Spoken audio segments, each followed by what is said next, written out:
And welcome to the Dakota Housing Network. I'm Greg Larson, along with Dave Floor and our very special guest, Government Affairs Director for the North Dakota Association of Realtors, Nancy Willis. First order of business, Nancy, who do we have to say happy birthday to? Oh, we have to say happy birthday to my granddaughter Hazel. She turns 2 today. Happy birthday to you. Happy birthday to you. Happy birthday, dear Hazel. Happy birthday to you. There we go. Thank you. Greek yogurt pancakes for breakfast? Yeah, that's a Greek yogurt treat. pancakes. I hope with Greg and I singing that doesn't scare her. Yeah. Nancy No, sounded like she she's- could sing. Yeah. She's not a person who gets scared. Okay, She's got all a right. lot of moxie. Well, but it's I am singing. All right. Your voice sounded pretty good. Well, thank you. Yeah. Yep. And Okay. also with us is Jim Walsh, king of the boards, our producer.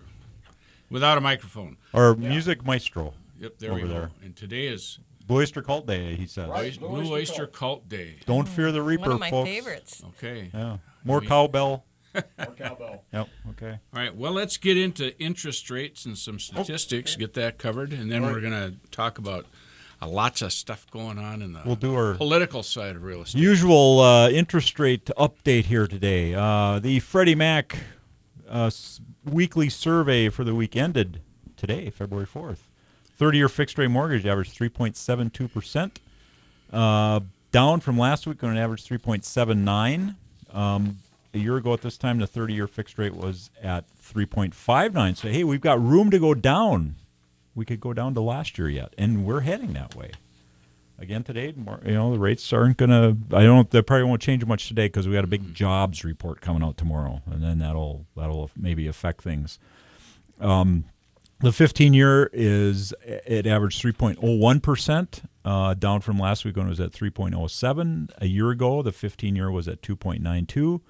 So we're almost 3.01. We are almost on a 15-year below 3% again. And the Fed raised rates, and a lot of people thought they're going to go back up. No, it doesn't work that way, apparently. Jobs report, I mentioned, is coming out today. Our friend Barry Habib at the MBS Highway is recommending floating into tomorrow's jobs report. So he says if you're wavering on whether you should lock in or not, you probably want to just wait and see what happens tomorrow, what Just comes out. continue to waver. So continue to waiver, talk to your loan officer, and when that jobs report comes out, you may want to lock in your rate at that point, depending upon what happens.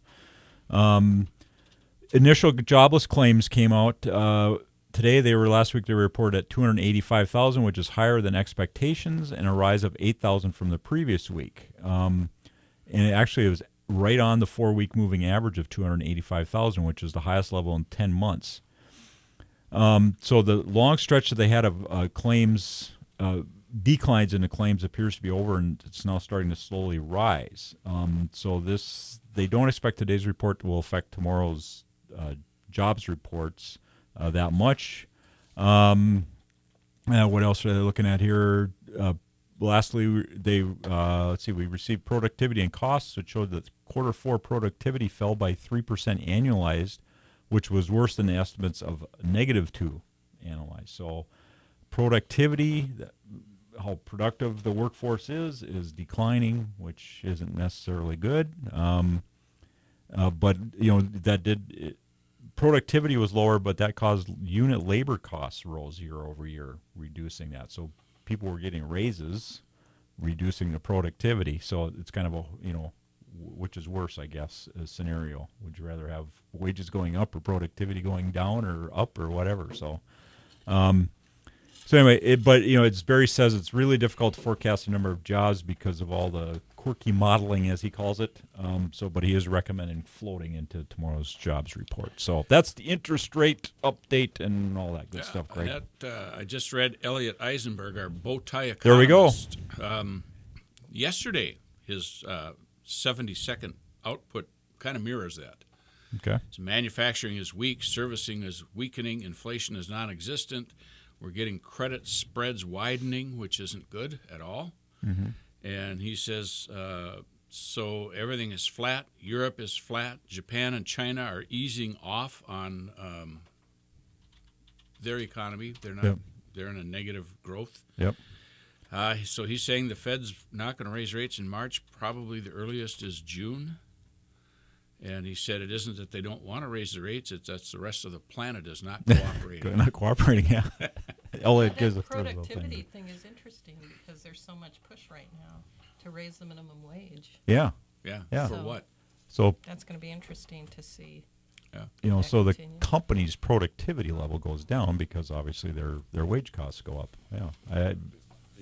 I don't know. It's good or bad, and that's certainly a big debate on minimum wage, what it should be and whatnot. I guess when we're a service economy, it seems like so much. Service is such a big part. The minimum wage is a big deal, right? Yep. So should it be higher? I don't know. That's hard. It's hard to see why it should be, but when so many jobs are tied to that industry, you have to ask what's the history of raising wages. What happens? What does it do? Yeah. And I don't know that the history is all that. I can't say it, but I think the history isn't all that brilliant that it really gives anybody a break. Yeah. Well, how does this stuff all relate to housing? Well, I've got Dr. Lawrence Jung's forecast here. Okay. Housing sales ticked up slightly in December. A slight tick up. A slight tick up. He expects that we will have a slight increase in housing over 2016. Okay. The National Association of Realtors always talks about pending homes. They don't do closed homes, and they don't do homes for sale. These are homes that people have agreed to buy, but they haven't gotten all the stuff finished to close. Pending home sales is 14% higher than closing sales. 100% attributable to the new TRID rules. Really, that's what that's what he's saying. Is he attributes it to TRID, the new disclosure stuff all the new disclosure stuff. The Consumer Finance Protection Agency that's doing all bureau that's doing all this stuff. Was that like what's the time period? Is that the end of the year? That's end of January? Right now. Snapshot end of December. End of December. Or January. No, December. December. Okay. All right. And he expects that it will catch up, but they will still lag in 2016. And, folks, this is just because the Fed's changed a bunch of rules, puts a lot of pressure on banks, some on title companies, and things are just going to take longer until they get them figured out. So that buying a house and closing in 45 days is probably not going to be realistic. We've talked about it before. Yeah. And it's just such a big change, and you can't make big changes. You can plan for all the scenarios you can think of, but there's always going to be stuff that comes up that you just don't know, and the lenders and title companies have to work through that. And we'll be back shortly with the next segment. As we leave, we just want to let you know that on this day in 1969, the Palestinian Liberation Organization was founded. Oh, boy! Arafat. Currently, it's 23. Mary Lou Henner, weekdays on Super Talk 1270. All right, we are back on the Dakota Housing Network. Buck's Boogie. Buck Dharma, the guitar player for Blue Oyster Cult. This is my favorite Blue Oyster Cult song. It is awesome. Great organ, great guitar playing. All right, so we're back. Dakota Housing Network. Dave Floor with Greg Larson, and we have Nancy Willis. The IQ ratio just went out of the park. Not with Nancy in studio. Yeah, the good-looking quotient. And the good-looking quotient went way up. So Nancy, we're just happy to have you here. In 1938. Okay. Guess what happened? Well, you already told me, so I'm not going to guess. No, That's didn't. Not fair. Oh, this is a trick question. Oh, it's a trick question. Yeah. 1938. I bet Jim knows. Nazis invaded Poland. Nope. Okay. Walter Disney. Oh, okay. Introduced Snow White, the first full-length feature Technicolor cartoon. Awesome. There you are. There you go. That happened today. Started everything right there. So we're talking statistics, and Nancy, we're going to get to you in just 1 second to talk about what's happening in the state in 2015. You know, I pulled this out just to give it, because we hear all the time, Dave, well, the market is slow. Things are not moving. What's going on? It's slow. Nothing's happening. That house down the street from me hasn't sold yet. Yeah, okay. January 2016. Bismarck Mandan Board of Realtors. Mm-hmm.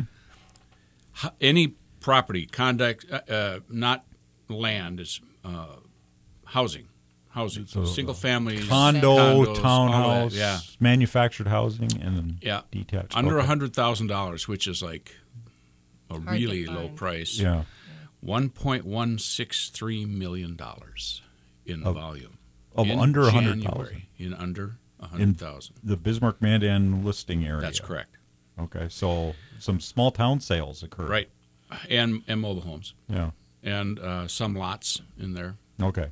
Okay, so but you're developed doing lots, Okay. not raw land. Okay. 100,000 to 200,000, $5.9 million sold in January. Okay.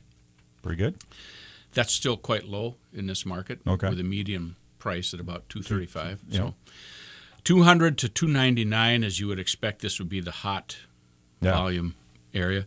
$9.1 million in volume was sold. Okay, so you figured 250, round that off. Yep. In the middle, 250. That's how many houses? That's what, 40? Yeah. Right. Okay. Yep. So 300 to 400,000, or 300 to 500,000, 4.8 million. Ooh, not too many there. No. Okay. 500,000 and up, 2.7 million. Okay. That's less than 5 houses. Yeah. Okay. Now that's where you see the market pressure. Those last two numbers. So that sweet spot, 200 to 299. Yep. That's their one's Right. going to sell, and everything and below, obviously. Yep. Yeah. But then that pressure is at that top end above 300. Yeah. Really. Okay. Yeah. So, folks, January 2016, a seasonally slow month. Yeah. Traditionally a slow month. Well, it's cold out. Well, yeah. But all not of that. this year. It wasn't so cold. No, and people are pretty nice. bouncing back from the holidays and all of Yeah. that. $23.8 million in dollar volume sold. Sold. So these are sold houses. These are sold houses. But that's a leftover because of TRID. Yeah. We Some of just that's talked there. about. Yeah, Some of that is. were Yeah. probably stuff that was under contract in maybe October. November, October, could be. Oh, it would have to been Yeah. after October probably, and then it just took a little Yeah, longer. but we're just looking at closed sales. Yep, okay. $23.8 million. I don't think that's a slow market. No, Sounds pretty good. Yeah. Yeah. still holding steady. Okay, Nancy, tell us what's Times going on 12. in the What state. times 12? That would be what? A lot. A lot. A lot of money. Okay. So we looked at housing numbers for 2015, and we took just a few of our larger communities. So in Dickinson, they closed with a 9% increase in the number of residential units sold, and their average sales price for residential units for 2015 is $285,000. And that's, oh, wow. Yeah. That 5 years ago, that was like 80. 110, Yeah. maybe. Yeah, so- 90. Yeah. Yeah. Yeah. Bismarck-Mandan, they closed with a 7% decrease, but that was still higher than any of the 10 years prior to 2014. And the average sale price for residential units in Bismarck-Mandan was $256,000. Okay. And the So- median is about 230 So something. Williston is more expensive than Bismarck. Okay. That's Dickinson. We haven't Or heard Dickinson, of Williston excuse yet. me. Yeah, but again in Bismarck, we've talked about that. 14 was an anomaly. You know, Mm-hmm. if you just Yeah, take for a normal, lot of markets. yeah, if you take normal growth for the last 5 years, 15 was a very good year. Yeah. Yeah. Okay. Fargo-Moorhead, they closed with a 3% increase in the number of residential units sold, and their average sales price is $767,000, so around $215,000. Mm-hmm. So again, less expensive than Yeah, on the and western part of the state. Traditionally, that's been the highest Yeah. market. Grand Forks, they had a 3% increase in number of residential units sold, and in their market, one of their challenges has been inventory.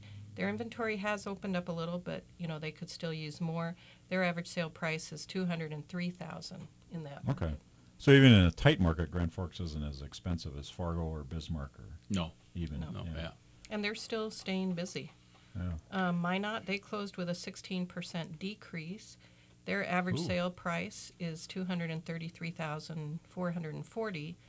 But keep in mind that for Minot, that volume sold is the same as it was in 2010, which was the last year that Minot wasn't impacted by the flood. No. So the flood hit in mid-2011. The highest number on record for residential units sold was in 2012. And then 2014 had the second highest volume. Okay. So you had people probably recovering from the flood still either moving to a different place, whatever it might be. Maybe they were renting a place or something and now Yeah. built a home or something. So there you had to see that decrease. Okay. Yeah. What's happened in Minot? It was even in Bismarck, in the 2011 flood, Bismarck lost a building year as far as doing any infrastructure. Yeah. So it was a weird time catching up. Well, now we've caught up. Minot had a worse flood, so that impacted them, and right on top of that came, all the oil stuff that was moving into Minot. So they've had a bit of a topsy-turvy market. But 16% less units sold isn't, that's not earth-shattering for Minot, because they've had some, you could move a family of 3 into a doghouse in Minot almost. Yeah. And get a couple $100,000 for it. So. Well, and as those houses that were damaged by the flood were being sold, those were being sold in larger amounts. Yeah. That number was higher. Yeah, so you just had you had a big increase in home purchases 2012 through 14, really. Yeah, and they've had a real serious inventory problem because of that, and now they're starting to catch up. So they're normalizing. I expect 2016 will be a much more normal year for them. Yeah. I didn't have numbers for Williston, but I talked to one of the realtors in Williston, and she said their market's holding steady. What they're seeing is a lot of mobile homes on the market. Because of the changes that have happened there with the oil industry. So if there's anybody out there that's looking for a large number of mobile homes, take a look at Williston. They've got inventory there. Did they set up, did they were people putting manufactured homes on their own lots primarily up there? And they had developments of manufactured housing development? Or what was the situation up there? Do you know? I think it was kind of a combination of everything. There were people that were leasing land and allowing people to come and put manufactured homes on there. There were others that were actually, developing manufactured home, subdivisions or whatever. Yeah. So I think it was a mix of everything. Okay. And there were a number of smaller work camps that, farmers up there put up. On their land. Yeah, they would and say, that was come all on manufactured housing. And so now I assume that's a bunch of what's for sale. Yes. Okay. Yeah. And the interesting thing, though, if she did tell me, is that the lease costs for lots has not gone down. Okay. There was a big increase, when the oil boom started. She said that has not come down. Because they went up to, people were paying $200 a month, and it went up to $800. Yeah, like $750, $800 a month. Yeah. And we're seeing, there's still a lot of permanent jobs in Williston. Yeah. And we're seeing, what I've been told is they're seeing a lot of the folks that have been renting, moving into single-family homes or condos, buying now, that they're going to stay there. So their housing sales are I'm sure, off, but they're pretty strong. And I think their market will be steady. And if what they're saying is happening in the oil prices in 2016, I think they'll be okay. Yeah. But I think the Petroleum Council, I saw Ron Ness on TV and he talked about the number of jobs that are still available up there that need, they're higher impact jobs, meaning, I'm sure it's servicing the wells and whatnot, but you need skills for those jobs, and they're still finding a hard time finding people for those jobs. Yeah, the permanent production folks and the pipeline maintenance and repair folks, they're still short those folks. Heck, we're still you're building right. pipelines. Skilled jobs are still needed. And the natural gas industry is going full bore. We got 3 natural gas refineries under construction or design. So it's interesting because you saw articles about, North Dakota is going in the tank, and we're losing jobs. Well, how many jobs were lost that were filled? Yeah, they weren't even filled. Well, they're gone, I guess. So they're a lost job. But and how many do we still need? I mean, we still need teachers. We still that's service folks. They're still short cops. They're short firefighters. Short nurses. Now if if this persisted for 5 years with the oil prices, then you probably got an issue. You're back to where you were before. But really, it's not good, but it's also not as bad as the national press probably makes it out to be. And this realtor I was talking to said one of the most frustrating things for the folks in Williston is this perception that somehow Williston isn't safe. Yeah. That because of what's happened, that somehow the community isn't safe. And she said that's absolutely not true. I mean, we're living there, and it's a safe community. Just like in a lot of other places, there may be things that happen on occasion, but it's not like it's rampant. Yeah, it's not the old West. Of course, now that they got rid of the strip clubs, why crime's going to Out of downtown. just crash. There won't be. Yeah. Well, we will be back shortly to With start our next segment. With Godzilla. Godzilla. Oh no, All right. there goes Tokyo. And as we leave, in 1789, the Electoral College elected George Washington president unanimously, first and only time, and to 2 terms. Oh, first way and to only go. time. All right. Currently, it's 23. Dave Ramsey is heard here.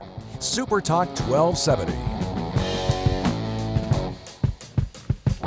We're back on the Dakota Housing Network. Cities on Flame by Blue Oyster Cult. Bismarck Mandan on Flames. All right. Rock and roll. Super Talk 1270 on Flames. With good rock and roll. All right. Back on Dakota Housing Network. Dave Floor, Greg Larson, and our very special guest, Nancy Willis. Glad to be here. Okay. What's up? What's up, you two? Well, we're going to ask Nancy to tell us about some stuff that's going on federally that could affect housing. And then we also, before we're done, want to talk about the budget cuts and what that's going to do to your there we go. agency. Okay, that's a good topic. Yeah. Okay. So federal. Oh boy, the feds. Okay. There we go. They haven't been doing much, but there are a few things they've done that are kind of good for housing. Okay. Well, that's a good start. Well, you've probably all heard of that big omnibus appropriations bill that had all of the dollars in it to keep funding the federal government. And this year they didn't close the government; they kept going. And hooray for them. Applause for Congress on that one. Yes. Okay. So this year, one of the things that people should be thankful for is the provisions allowing the deductibility of mortgage insurance premiums was extended for 2 years. Okay, so if you have private mortgage insurance, Correct. you can deduct the cost of it. Yes. Correct. Okay. One of the things that was very interesting, because it affects agriculture in North Dakota, is the expensing of business equipment and certain real estate. The expensing provision for equipment and certain real estate that are used by small and mid-sized businesses was made permanent, and it's Section 179. Okay. And there was a lot of interest in that from ag people who are farmers and their equipment, because they wouldn't have been able to expense some of their larger equipment that they had this Section 179 gone by the wayside. Okay. So would that affect, say you're a landlord and you buy equipment to clear my parking lots, et cetera? I mean, most people probably contract that out, but if they didn't, that's something that they could deduct then through this, right? Or not? Or does that not work that way? Not sure. It depends kind of on the business. It's more ag related. It's more the type of business you have structured. Yeah, and it lets them accelerate their depreciation. Yeah. So But it would help businesses that are doing leasehold improvements. Yeah. Okay. So, like a restaurant that's doing improvements, retail that's doing improvements, they would be able to do that. Charitable deductions, that was set to expire. It allows charitable deductions for contributions of real property for conservation. That was made permanent. Okay. So now if people, want to do that, of course in North Dakota we have some laws that relate to being able to donate property and put it into conservation. So state laws would apply. Just do that. Right. State law. Well, you can up to a certain amount, but Okay. but from a federal standpoint, that would be considered a charitable deduction. Okay. But so in this case, the state law would supersede the federal law in this case on what you could or couldn't do? I would say yes. I mean, the feds say it's a charitable contribution if you're allowed to do it. Okay. The state says you can do it up to a certain number of acres or a certain amount. Okay. Beyond that, then there has to be, they have to take a look at it, and Okay. it has to be approved. Okay. Yeah, the concern is, of course, taking acreage out of production. Right. Right. Yeah. Right. What else good did they do? Internet access taxes. The Internet Tax Freedom Act, it bans state and local governments from imposing taxes on Internet access.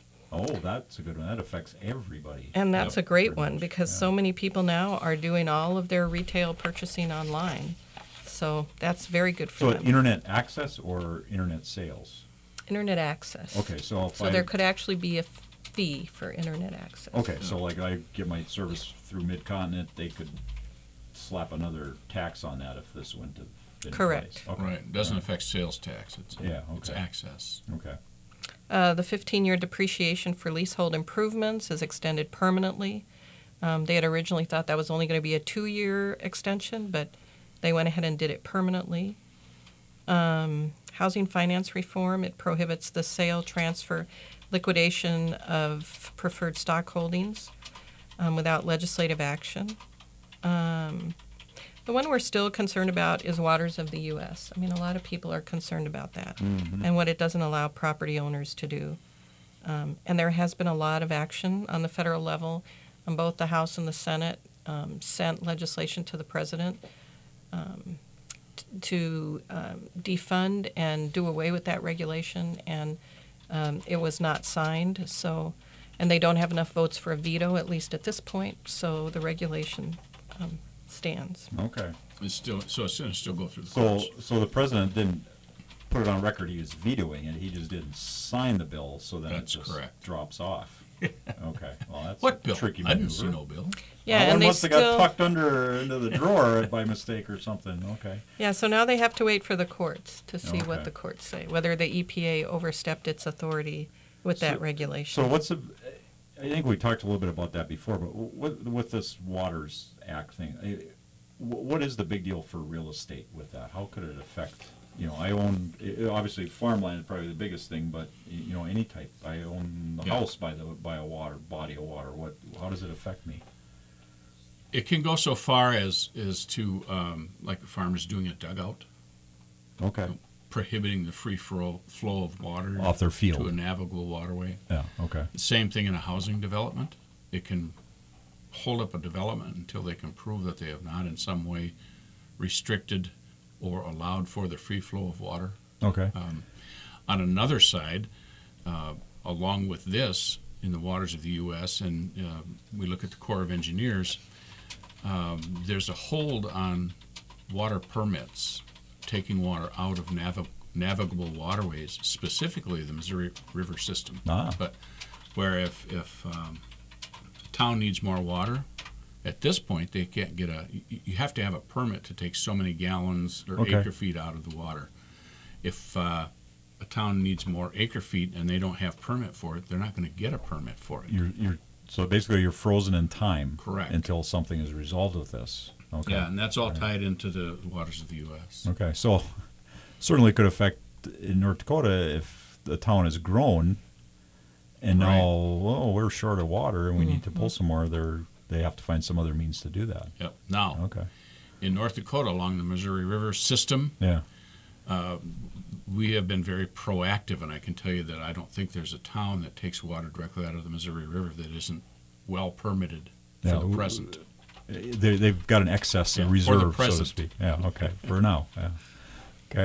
And one of the last things I'll say is the direct endorsement for rural housing. Right now, every guaranteed loan has to be individually reviewed by rural housing service staff, and that's really time-consuming. Both the Veterans Affairs Loan Guarantee and FHA Mortgage Insurance Program utilize approved private lenders for direct endorsement. Well, this bill allows that the Rural Health Service has the authority to approve direct endorsed lenders, and that will accelerate the loan processing time. Yep, helps speed it up a little bit. So we have a little bit of a drag with the TRID disclosures, but if Rural Housing Service could enact this direct endorsement, then that would speed that process up on those loans anyway. Yeah. It would help a little bit because you're not waiting for them. And as I think you touched on it, but as I recall, that's the only government-funded loan that is individually, that hasn't gone to approved reviewers. Correct. Yes, because lenders can do VA and FHA. That's yep. And the omnibus bill didn't touch anything with mortgage interest deductions or anything like that. There was some talk about a federal transfer tax on properties. Yeah. And nothing happened there. However, little tidbit. Are you done, Nancy? You I am. The only thing I was going to just mention briefly is the National Flood Insurance Program. That again comes up for renewal in 2017. And so the National Association of Realtors and your state associations are all working on that to make sure that. I think at this point there's kind of been a decision or a consensus that the program should continue, that it really shouldn't go away, which is originally what they were talking about a few years ago. But the question is how they're going to reframe it. That's a tough one because, it seems like it's the national program has struggled so much to stay funded because it's gotten hit so hard in the last few years with claims, obviously, because, we can look at it in North Dakota, but then you extend everywhere. that to, Louisiana, New York, New Jersey, et cetera, all over the place. And Iowa had a big flood and other places. Colorado.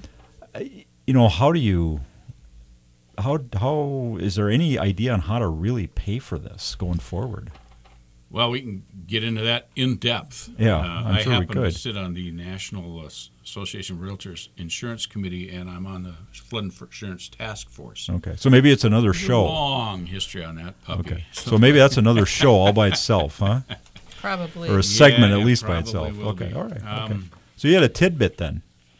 I You did, said. and I You lost it now. yeah, I'll come up with it again. I Okay. give you this tidbit.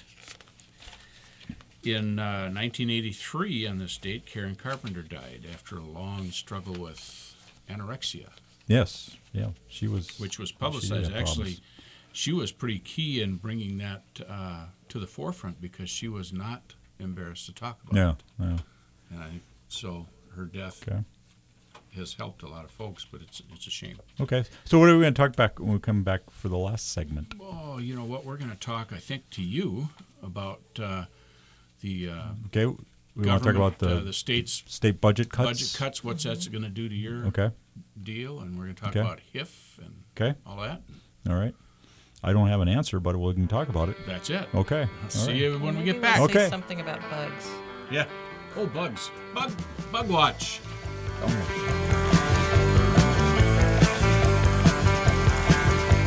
Currently, it's 27. On Twitter, Facebook, online, and YouTube. SuperTalk1270.com.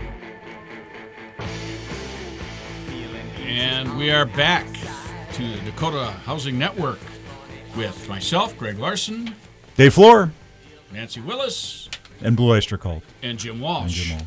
star of the boards. Great music. Yeah. So let's talk about some stuff that's happening in North Dakota, Nancy. You're following all the committees and things and interim committees. Which one has you excited? Well, I don't know about excited, but Oh, come on, admit it. You're a political junkie, and it does make you. It does get you a little bit. well, the interesting one is the Political Subdivisions Taxation Committee. That's the one that's talking about the social services, the expenses for social services that are now borne by the county, being taken over into the general fund. And it's very interesting because some of the legislators have been talking about, before we do that, shouldn't we maybe look at the social services structure and see are there efficiencies that can occur? But it almost seems like it's too late to do that because their directive is kind of to, again, look at reducing property taxes through moving that money away from the county into the state. So there's been a little frustration on that committee as a result. They're actually also looking at all the tax levies that exist to see which ones really should remain and which ones shouldn't remain. And I think it's going to be interesting for counties because in the past, when property taxes have been reduced by the legislature, they haven't really mandated to the local subdivisions or the counties that they can't somehow make up those dollars by imposing some other kind of levy on residents. But their intent is to do that because they really want people to see that reduction in property taxes. So I don't know where some of the local subdivisions are going to be getting their money from for things like infrastructure and other things.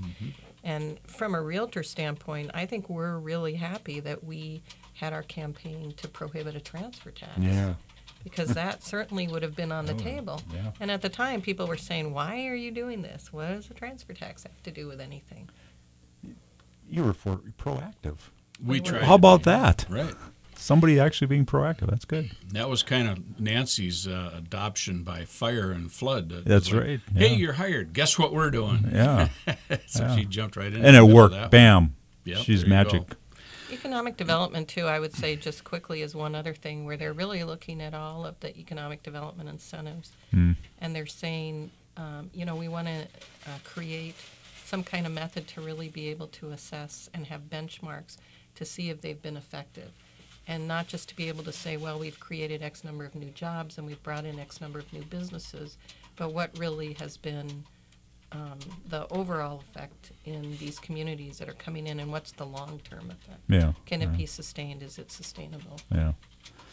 Yeah. So we're looking at a lot of budget cuts. We're looking at an intelligent way to govern, in my opinion, and one of the things they're talking about is agency cuts. Yeah. Now, Dave, you are involved with the North Dakota Housing Finance Agency. Which is a state agency. However, we are off the books, so to speak. Off the books. Oh, because we are not clandestine? Yeah. We are not a general fund agency. Okay. So we pay our own way, basically. So we're not, we don't cost the state any money through the general fund. So, we can make budget cuts if we want, obviously, but that's just going to enable us to become more efficient is what we look at. And we do that. We don't hire people just because we have open spots or anything. I mean, we do as much as we can technology-wise to, not have to hire more people. It's better to do it if you can become more efficient, do it with technology or whatever, especially these days. That's the way you should go. So that's what we try and do that. Now, one thing that will be affected with our agency is the Housing Incentive Fund, which the legislature created back in 2011, right? Right. Yep. Yeah. And they chose the Housing Finance Agency as the administrator of that Housing Incentive Fund. So certainly that is it provides the tax credit to people who want to, you can call it invest into a local housing project in their community if they wanted to. And basically what they're doing is, here, I'll give you a donation of $100, and then I get an income tax credit on my North Dakota state income tax. So it's basically you're showing you're directing where your tax dollars are going to go, is what it comes down to. Which is that's a nice way to do it, right? Yeah, I think so. You get a little say in where your tax dollar is going, which is a good thing. And it's been very beneficial. Well, obviously, with the oil development in the western part of the state, it's been huge for a lot of the communities because, where would housing costs have been without at least some of that going on? And it's geared towards affordable housing. So it's for the service workers, the firefighters, we had specific projects that were just for firefighters, police officers, et cetera. Teachers. There's essential service workers, as they say. So it did provide a big benefit to a lot of communities that struggled and are still struggling to hire those type of jobs. But the service workers, the people who work in the restaurants and the stores in your town, pretty hard for somebody making those wages to afford an apartment that's going to cost them $2,000-$3,000 a month. So that's where this program comes in to help the property developers put in some affordable units in their projects. That's a great program, by the way. Yeah. So now the question will be, obviously, okay, the oil has slowed down. Is that type of program needed anymore? Should just the market be left to it? And that's a question that the legislature will have to deal with, I guess, is do they appropriate funds for this? So you have projects all over the state, though. Yeah, and this wasn't just for Western North Dakota. When Right. it started out, that's where the focus was. But we heard you talk about Grand Forks, with a lack of inventory, and the Housing Incentive Fund has been just multifamily. But as you're able to put multifamily in your community, that can free up single family units for people. But it's been Grand Forks, Fargo. It's really stretched across the state because the whole state was affected by the oil. Fargo is a thriving community just on their own with what they have going on, and still struggle. And there's issues there you with actually have land. had more projects There's that more have requested funding yes. than you've been able to fund. Yes, over the history here, the last 5 years, there's been way more interest in the program than what there were funds available with the tax credits that were available. So it's, we've had to say no to projects, and but that certainly is a question that is going to have to be addressed in the next session. Do you reauthorize anything for this program? Is there still a need? There's a lot of older housing stock in the state that probably could use rehab. It was built in the 70s. A lot of, we talked about rural housing service. They built a lot of apartments in the smaller towns that were in the 70s, and, they maybe need some rehab. I mean, you can keep those properties up as best you want, but they're still rental units. Yeah. People are going to be harder on them than their own house, probably. That's just the way it is. You've got people moving in and out, and so some of those units need rehab, and would that be an avenue to use the program for? Okay. And this is all rental property. We're not talking yes, about ownership. This is just the Housing Incentive Fund is just rental multifamily development. Yeah. And Dave, how much of the state general fund goes into that, and how much is raised by the investors? Okay, I'm not sure on the numbers total overall, but the state has what they do is they issue.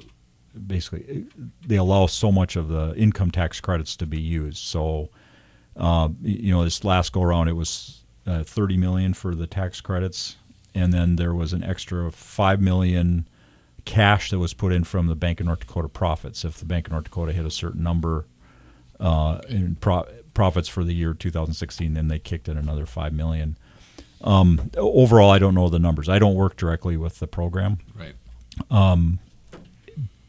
But it's been certainly the amount of credits used compared to what the costs are, with their loans and their other equity. I mean, it's just a share. It's a fairly small share of the overall development that occurred. All right. So as we wrap up, Nancy, we have been doing Bug Watch. Bug Watch, okay. Termite problem in Williston. Has anything new happened with that? Well, actually, there is. There was an interesting thing that happened in the western part of the state where there were 5 counties that, for some reason, even though they've never had termites, they don't have termites, were required to have termite inspections for FHA loan new properties. HUD now has said they're going to give us a waiver, but we're waiting for the paperwork. There you go. All right. Hopefully we don't have to inspect for bugs that don't exist. Yeah. What a deal. All right. Well, next week we'll be back on the Dakota Housing Network. Hopefully I'll be here. Joe I'll be in here. Washington, D.C. And by the way, this is my 1 anniversary show right here. Okay. Oh, hey, all right. Happy birthday. So hopefully the Joe-mobile will be back and found the lowest interest rates, and we'll be good to go. All right. Thanks, everybody. Thanks for listening.